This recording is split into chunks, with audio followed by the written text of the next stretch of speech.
Hello welcome வணக்கம் அன்பா. ஒரு பெரிய எக்ஸ்பெக்டேஷன்ஸோடைய நம்ம சங்கரோடைய இந்தியன் 2 திரைப்படம் ஒரு வழியாக இன்னைக்கு தியேட்டர்ஸில் ரிலீஸ் பண்ணிட்டாங்க. படம் பார்க்க எப்படி இருக்குன்னு இப்போ நம்ம பார்த்துருவோம். இந்த படத்தில் நம்ம கமல்ஹாசன் சார், பிரியா பவானி சங்கர், நெடுமுடி வேணு, ரகுல் பிரீத் சிங், சித்தார்த், பாபி சிம்மா, எஸ்.ஜே. சூர்யா, மனோபாலா, விவேக் இவங்கெல்லாம் இந்த படத்தில் நடிச்சிருக்காங்க. இந்த படத்தோட ஒன்லைன் ஸ்டோரினா, நாளுக்கு நாள் நாட்டில் நிறைய கரப்ஷன் அதிகமாயிட்டே போயிருக்கிறதுனால இந்தியன் தாத்தாவை எப்படியாச்சும் மறுபடியும் கொண்டு வந்து இந்த கரப்ஷன் எல்லாமே தீர்த்து கட்டணும் அப்படின்றதுக்காக சித்தார்த்தோட ஃப்ரெண்ட்ஸ்லாம் சேர்ந்து ஒரு ஹேஷ்டேக் ஒன்று ட்ரெண்ட் ஆக்குறாங்க. அதுதான் கம்பேக் இந்தியா. இது நம்ம இந்தியன் தாத்தாக்குமே ரீச் ஆயிருது. இந்தியன் தாத்தாவுமே பார்த்தீங்கன்னா கிளம்பி இந்தியாவுக்கு வந்துடுறாரு. இதுக்கப்புறம் இந்தியன் தாத்தா இந்தியாவுக்கு வந்து யாரெல்லாம் போட்டு தள்ளினாரு. இதுக்கப்புறம் ஒரு சம்பவத்தினால யாரெல்லாம் இந்தியன் தாத்தாவை வர சொன்னாங்களோ அவங்களே அந்த சம்பவத்துக்கு வரமா இந்தியன் தாத்தா நீங்க எங்க நாட்டுக்கே தேவையில்ல, நீங்க வெளில போங்க அப்படின்ற லெவலுக்கு போனதுக்கான காரணம் என்ன, அப்படி என்ன சம்பவம் நடந்துச்சு, இந்தியன் தாத்தா பண்ணது சரியா தப்பா, இதுக்கப்புறம் நடக்க போற போர் தான் இந்த படத்தோட மிச்ச கதை. இந்த போர் வந்து தேர்ட் பார்ட்ல வரும்போது ஓவராலா படம் பார்க்க எப்படி இருக்கு அப்படின்னு கேட்டீங்கன்னா, படம் ஆவரேஜ் தாங்க. நீங்க அந்த அளவுக்கு லெவலுக்குலாம் எதிர்பார்த்துலாம் போக முடியாது. மேபி ஃபேமிலி ஆடியன்ஸ்க்கு வேணா இந்த படம் ஒர்க் அவுட் ஆகலாம். ஸோ இந்த படத்தில் எமோஷனல் எலிமெண்ட்ஸ் தான் பார்த்தீங்கன்னா செகண்ட் ஹாஃபில் மேக்ஸிமம் திணிச்சிருப்பாங்க. அதெல்லாம் மேக்ஸிமம் நம்ம எங்கள் ஆடியன்ஸ்க்கு சுத்தமாக பிடிக்க வாய்ப்பே கிடையாது. இந்த படத்தில் வந்து பாசிட்டிவ்ஸ்னு பார்த்தீங்கன்னா கொஞ்சம் இடத்துல தான் இருக்குது. அதுவும் ஃபஸ்ட்டு வந்து பாசிட்டிவ் வந்து நம்ம கமல்ஹாசனோட ஆக்டிங் தான். படத்தோட ஃபஸ்ட்டு 20 மினிட்ஸ் நல்லா போச்சு. ஆனால் அதுக்கப்புறம் போக பார்த்தீங்கன்னா ரொம்ப பயங்கரமாக போட்டு இழுத்துட்டாங்க. இதை ஏன்டா 1.5 மணி நேரமாக போட்டு இழுத்து வச்சிருக்கீங்க அப்படின்ற அளவுக்கு இருந்துச்சு. ரிப்பீட்டேட்டிவான சீன்ஸ்லாம் ஃபர்ஸ்ட் ஹாஃபில் நிறைய நீங்கள் பார்ப்பீங்க. அண்ட் தேவையில்லாத சீனு, குறிப்பாக வந்து அந்த கேலண்டர் சாங்லாம் வர விஷுவல்லாம் நல்லா இருந்தாலும் சாங்கும் அந்த விஷுவலுக்கும் சுத்தமாக செட்டே ஆகலைங்க. என்னடா இப்படி பண்ணிட்டீங்கடா அப்படின்ற மாதிரி இருந்துச்சு. ஏன்னா அவ்வளோ பட்ஜெட்டில் அந்த பாட்டு கண்டிப்பாக எடுத்திருப்பாங்க.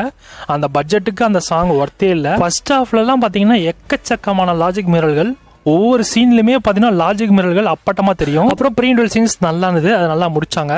ஆனால் நடுவில் அந்த ஃபர்ஸ்ட் ஹாஃப்ல எப்பா போட்டு இழுத்தாங்க. ஒரு சீனை ட்ராமாட்டிக்காக எடுக்கலாம், ஆனால் ஓவர் ட்ராமாட்டிக்காக எடுத்தால் பிரச்சனை தான். அந்த ஓவர் ட்ராமாட்டிக்கான சீக்வன்ஸை இந்த படத்தில் நீங்கள் நிறைய பார்ப்பீங்க. எல்லாமே மேக்ஸிமம் எல்லாமே ஓவர் ட்ராமாட்டிக்காக தான் இருக்கு. அந்த ஓவர் ட்ராமாட்டிக் சீன்ஸ்லாம் கண்டிப்பாக எல்லாருமே போர் அடிக்க வச்சுது. சரி, ஃபர்ஸ்ட் ஹாஃப் இப்படி போச்சு, கேவலமாக இருக்கு. செகண்ட் ஹாஃப்னு பார்த்தோம்னா, செகண்ட் ஹாஃப்ல கொஞ்சம் ஸ்டார்டிங்கில் கொஞ்சம் ஓகே எமோஷனல் சீக்வன்ஸோட போட்டு தாக்குறாங்க, எப்படி மொக்கையாக இருக்கும்னு நினச்சேன். ஆனால் அதான் இல்லை. எமோஷனல் சீக்வன்ஸ்லாம் சில இடத்துல நல்லாவே ஒர்க்காக இருந்தது. குறிப்பாக சித்தார்த்தோட அம்மா இறந்து போயிடுவாங்க, அந்த சீக்வன்ஸ்லாம் ரொம்ப சூப்பராக கனெக்ட் ஆச்சு. அதுக்கப்புறம் இந்தியன் தாத்தா எல்லாத்தையும் தப்பிச்சு போகிற மாதிரியான சீக்வன்ஸ்லாம் காமிச்சிருப்பாங்க. அதெல்லாம் வந்து லாஜிக் உச்சகட்ட எல்லை மீறல்கள். ஸோ அது மட்டும் இல்லாமல் அந்த ஃபைட் சீக்வன்ஸில் ஒரு பாடி காட்டுவார் பாருங்க, எப்பா எப்படா அது அப்படின்ற லெவலுக்கு தான் இருந்துச்சு. ஏன்னா 100 வயசுல இருக்க ஒரு மனுஷனால இப்படி பண்ண முடியுமா அப்படின்றது எனக்கு தெரியல. இவங்க புதுசாக பண்ணியிருக்காங்க. அது நீங்கள் என்னன்றத படத்தை பார்க்குறப்ப உங்களுக்கே புரிய வரும். ஃபர்ஸ்ட் ஹாஃபில் அடித்த போர் உங்களுக்கு செகண்ட் ஹாஃபில் அவ்வளோவா போர் அடிக்காது. உன்னோட டெமேட்டிக் சீன்ஸ் மட்டும் கொஞ்சம் லைட்டாக உங்களுக்கு லாக் அடிக்க செய்யும் தவிர்த்து செகண்ட் ஹாஃப் கொஞ்சம் பார்க்குற மாதிரி இருக்குது. எனக்கு ஃபர்ஸ்ட் ஹாஃபை கம்பேர் பண்ணுறப்ப செகண்ட் ஹாஃப் பெட்டராக இருந்தது. ஆனால் அந்த செகண்ட் ஹாஃப்மே சில பேருக்கு மேக்ஸிமம் பிடிக்க வாய்ப்புகள் ரொம்ப கம்மி. ஏன்னா செகண்ட் ஹாஃபில் மோஸ்ட்லி எமோஷனல் சீக்வன்ஸ் அப்புறம் சேசிங் சீக்வன்ஸ் தான். அந்த எமோஷனல் சீக்வன்ஸ் கண்டிப்பாக எங்கள் ஆடியன்ஸ்க்கு செட்டே ஆகாது. அதுவும் குறிப்பாக சேசிங் சீக்வன்ஸ்லாம் லாஜிக் இருந்தால் பரவாயில்ல, அதில் லாஜிக்கே கிடையாது. அப்படி இருக்கப்ப கண்டிப்பாக எங்கள் ஆடியன்ஸ்க்கு லாஜிக் அப்படிங்கிற எதிர்பார்ப்பாங்க. அப்படி பார்க்குறப்ப கண்டிப்பாக இந்த 2 விஷயங்கள்னால செகண்ட் ஹாஃபுமே வெறுக்க வாய்ப்புகள் அதிகம் எங்கள் ஆடியன்ஸை பொறுத்தவரை. இப்போ ஃபேமிலி ஆடியன்ஸ் வந்தீங்க அப்படின்னா கண்டிப்பாக அவங்க செகண்ட் ஹாஃபை பயங்கரமாக என்ஜாய் பண்ணுவாங்க. ஃபர்ஸ்ட் ஹாஃபே அவங்க நல்லா சூப்பராக தான் என்ஜாய் பண்ணியிருப்பாங்க எனக்கு தெரிஞ்ச வரைக்கும். அந்த சேசிங்லாம் முடிச்சிட்ட பிறகு கடைசியில் இந்தியன் 3க்கான ட்ரைலர் கட் போட்டாங்க பாருங்க, வேற லெவல் பண்ணிட்டாங்க. படத்துல எனக்கு உருப்படியா இருந்த விஷயங்கள்னு பாத்தீங்கன்னா கண்டிப்பா இந்த படத்தோட ஃபர்ஸ்ட் 20 மினிட்ஸ், அதுக்கப்புறம் ப்ரீ இன்ட்ரோல் சீக்வன்ஸ், அப்புறம் செகண்ட் ஹாஃப்ல சில எமோஷனல் கனெக்டும் அண்ட் இந்தியன் 3க்கான ஒரு சின்ன ட்ரைலர் கட் தான். அப்புறம் நம்ம கமல்ஹாசனோட ஆக்டிங் தான். ஸோ இந்த விஷயங்கள் மட்டும்தான் எனக்கு இந்த படத்துல பிடிச்சிருந்தது. மிச்சப்படி எனக்கு வேற எந்த சீக்வன்ஸும் சரி, வேற எந்த சீனுமே எனக்கு இது நல்லா இருக்கு அப்படின்னு என்னால சொல்லவே முடியாது.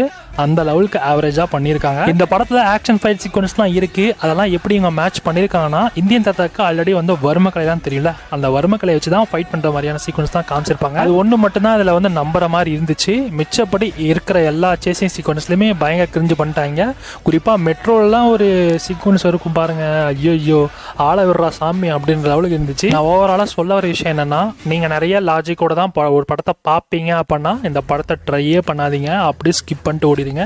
இல்லப்பா எனக்கு லாஜிக்லாம் முக்கியம் இல்லை, நம்ம கமல்ஹாசன் சாரோட ஆக்டிங் தான் எனக்கு பிடிக்கும், அண்ட் இந்த கரப்ஷன் பற்றின விஷயங்கள்லாம் பேசியிருக்காங்க இல்லையா, ஸோ அதையும் நான் வந்து பார்ப்பேன் அப்படின்னு நினச்சிங்க வேணாலும் நீங்கள் வேணா ட்ரை பண்ணலாம். அதுவும் இந்த 30+ இருக்கவங்கலாம் வந்து வேணா நீங்கள் ட்ரை பண்ணலாம். அதை தாண்டி எங்கள் ஆடியன்ஸாக இருந்தீங்க அப்படின்னா கண்டிப்பாக இந்த படத்தை பார்த்துறாதீங்க.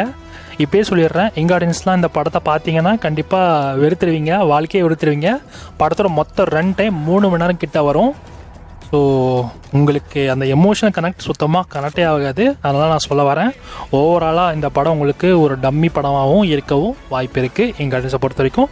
ஆனால் ஃபேமிலி ஆடியன்ஸ்க்கு அப்படியே ஆப்போசிட்டு, அவங்களுக்குலாம் இந்த படம் ரொம்ப பிடிக்கும். ஏன்னா எமோஷனல் கனெக்ட் இருக்குது. அப்புறம் இந்தியன் தாத்தாவை இன்னும் நல்லா பயங்கரமாக காமிச்சிருக்காங்க. நிறைய ஆக்ஷன் பேக்கட் சீக்வன்ஸ்லாம் வந்து ஃபேமிலி ஆடியன்ஸ்லாம் நம்புவாங்க. ஆனால் அதை பார்க்குற எங்கள் ஆடியன்ஸ் நம்ம கண்டிப்பாக நம்ப மாட்டோம். ஆனால் இந்தியன் 3 ட்ரெய்லர் எனக்கு ரொம்ப பிடிச்சிருந்துங்க. சூப்பராக கட் பண்ணியிருந்தாங்க. அதுவும் குறிப்பாக 47 கம்பெனட் நடக்கிற அந்த ஒரு ஆக்ஷன் சீக்வன்ஸ்லாம் கூட காமிச்சிருக்காங்க. அல்ல கமல்ஹாசன் சார் பயங்கரமாக இருக்காரு. ஏன் நம்ம காஜில் கூட இருக்காங்க, அதுவுமே ஒரு பேர் ஹைல்ரா சொல்லலாம். சூப்பராக இருந்துச்சு இந்த ட்ரெயிலர் கட்டு. அட்லீஸ்ட் இந்தியன் 3 ஒரு பெஸ்ட்டான ஸ்கிரீன் பிளேல சங்கர் கொடுப்பாரா அப்படின்றத நம்ம வெயிட் பண்ணி தாங்க பார்க்கணும். 2025 நெக்ஸ்ட் இயரில் இந்தியன் 3 வேறு வரப்போகுது. அந்த படம் எப்படி இருக்க போகுதுன்றது தான் தெரியல, வெயிட் பண்ணி பார்க்கலாம். நம்பிக்கை இருக்குது இந்தியன் 3 நல்லா இருக்கும்னு ட்ரெயிலர் பார்த்த பிறகு.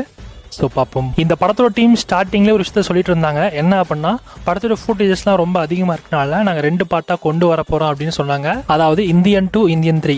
இவங்க பிளான் பண்ணது ரொம்ப தப்பு. எடுத்த ஃபுட்டேஜஸ்லாம் எப்படியாச்சும் சுருக்கி இதே சேம் ரன் டைம் ஆன 3 hours கிட்டே கட் பண்ணி கொடுத்துருந்துருக்கலாம். அதை விட்டு இவங்க தனித்தனியாக எல்லா ஃபுட்டேஜையும் வேஸ்ட் பண்ணணும், 2 படமாக ரிலீஸ் பண்ணலாம் போடா அப்படின்னு சொல்லிட்டு இப்போ லைக்கா பாவம் நஷ்ட நிலைமைக்கு போக வாய்ப்புகள் ரொம்ப அதிகம். இப்போ நம்ம பார்த்த இந்த செகண்ட் பார்ட்டில் சீக்வன்ஸ்லாம் பார்த்தீங்கன்னா ஒரு 35 minutes, அப்படி இல்லைனா மேக்ஸிமம் ஒரு 1 hour மட்டும்தான் வந்து பார்க்குற மாதிரியான சீக்வன்ஸ்.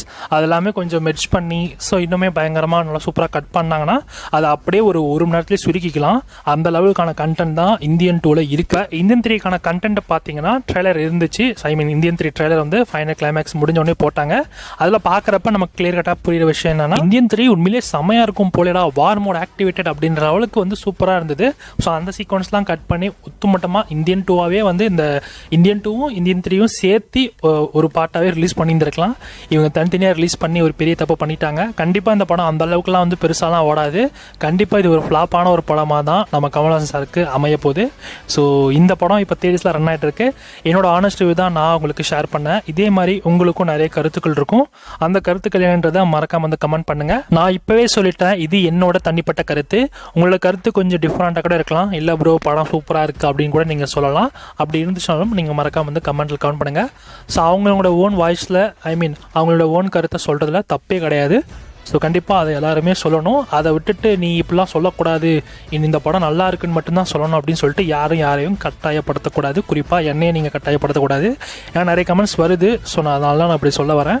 ஸோ இந்த படம் இப்போ தேட்டர்ஸில் ரன் ஆகிட்டு இருக்கேன். இந்த படத்துக்கு SRC ரேட்டிங்ஸ் 5க்கு 2 கொடுக்கலாம்.